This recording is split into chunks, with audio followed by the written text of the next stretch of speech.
there's three parts of this. Would you go to the dinner? I think you're crazy not to want to see up close the person who's this important in everybody's lives for the last decade. Two, are you going to lie about it? I'm sorry, I'm not a liar.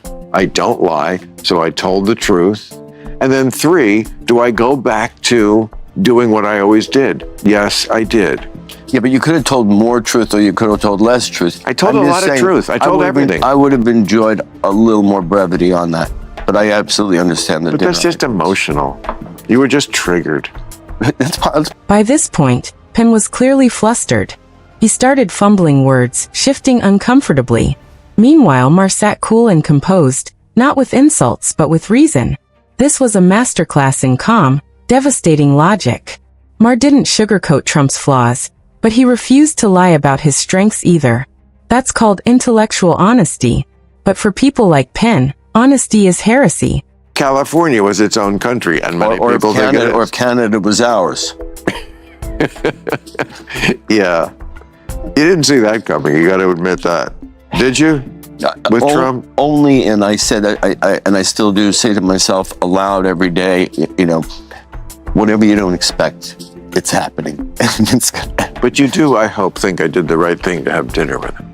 I think having dinner with him was absolutely. You're so smart. You go there and look. This is the president of the United States. Whether we like it or not doesn't matter. And I think there's a lot of reasons. I was speculating that would be good for you to do that. Sean Penn practically accused Maher of being soft on Trump, just for being civil. Let that sink in. We've reached a point where politeness is seen as political rebellion. When Maher explained that Trump had actually treated him respectfully, you could see Penn's brain short-circuiting. That wasn't supposed to be possible. The narrative says Trump is a monster. Maher described him as human, and that didn't compute. I think that when you talked about it on the show, that I would have preferred that I saw his mission or his will to have the dinner. I wish I would have seen it as less successful, because you're so smart on.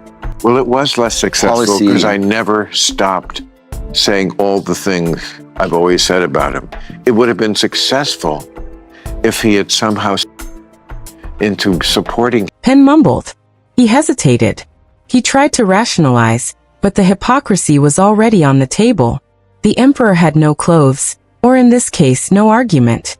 Maher wasn't just defending a dinner.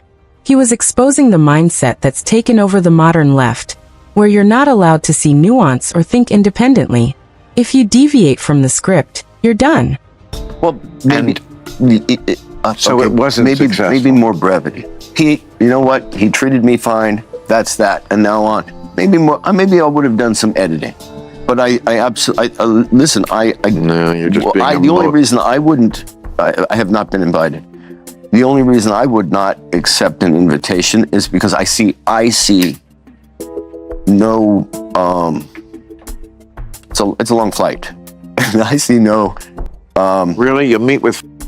I don't think Castro and Hugo Chavez, but not the president of the United States. Yeah, I saw good results come out of some of those things in terms of agendas that I had. I don't think that there's anything that I would. I just personally wouldn't trust anything that was said in the room. And that right there is the issue with the modern woke left.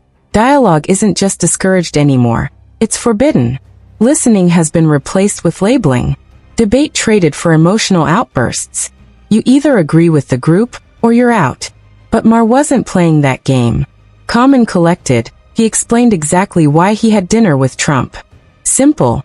Trump's a former president, a major figure in recent American history. Why wouldn't a curious, intellectually honest person want to hear what makes the guy tick? It's not a matter of trusting it. It's a matter of seeing it, a matter of experiencing, a matter of knowing it. Yeah, it's more knowledge. It's like saying, I don't want this medical test because I don't want to know. I want to know. Yeah, fair enough. Okay. Fair enough. Yeah. I mean, I have some good friends that, are. I said this many times within the piece when I did it, that it's up to, I'm just giving you the report. It's up to you to make the decision. Who do you think is the real guy? I'm telling you there's a very different guy behind closed doors in a different setting. Now, or capable of performatively seeing that. Yeah. Well, one of the my my friends who believe in astrology would say he's a Gemini. Of course, there's two of them. Here's where it gets wild. Sean Penn actually admitted he's met with people like Fidel Castro and Hugo Chavez in the past, literal dictators. But he draws the line at having dinner with Donald Trump? So it's fine to meet with communist revolutionaries who jailed dissidents, but not a US president you simply disagree with politically? You can't make this up. Maher called him out. No yelling, no name calling, just a simple question. Why? And Penn had no real answer. For some reason, this particular president triggers me rather often. Exactly. He makes people crazy, but he's not making me crazy. But, so you really wouldn't go? No, I don't. I'm not saying I think I wouldn't, because, let me put it this way. What I know I would not do. Especially, he's very... I would not go, let's say, so for example, when we talk about this very different president of Uruguay, there were things that Uruguay had models of in development that could be very helpful to Haiti. And I went to see if we could get some training from them and so on and so forth, which we did. And whereas if I were, let's say, representing a cause célèbre, say it was Ukraine, say it was whatever it was, I would not fool myself that I was going to get anywhere. Let's be honest. This wasn't just Penn versus Maher. It was two Americas. One that still believes in debate and discussion. One that's drowning in emotional outrage and cancel culture. Maher represents the former, flawed but free-thinking. Penn the latter, confident but trapped in an echo chamber. I know that I wouldn't. I know that I would have no influence. Bad attitude. You don't know that. You don't know anything. He's a guy who frequently seems to go by what the last thing he heard was. I'll tell you this about Donald Trump, and you don't know it because you don't go to dinners. It's all about... I didn't go to dinner with President Trump. That's true. You should. It's all about personal relationships. I've not been invited. Okay, I will get you an invite. He's a star fucker in a way. I bet you he would like to meet you. And you would have a... Yeah, he'll see the show. He says, if I see him, they're going to call me a star fucker. I don't think he watches the podcast. He does watch the show. He's a faithful viewer. He's got people that do his thing. Dan Bongino would be knocking on your door if you didn't go to dinner. That's not why I did it. And it could work out the other way. Here's where the irony kicks in. Penn said he wouldn't meet with Trump because he didn't think he could influence him. As if that's the only reason to talk to someone who said Trump needed to be influenced.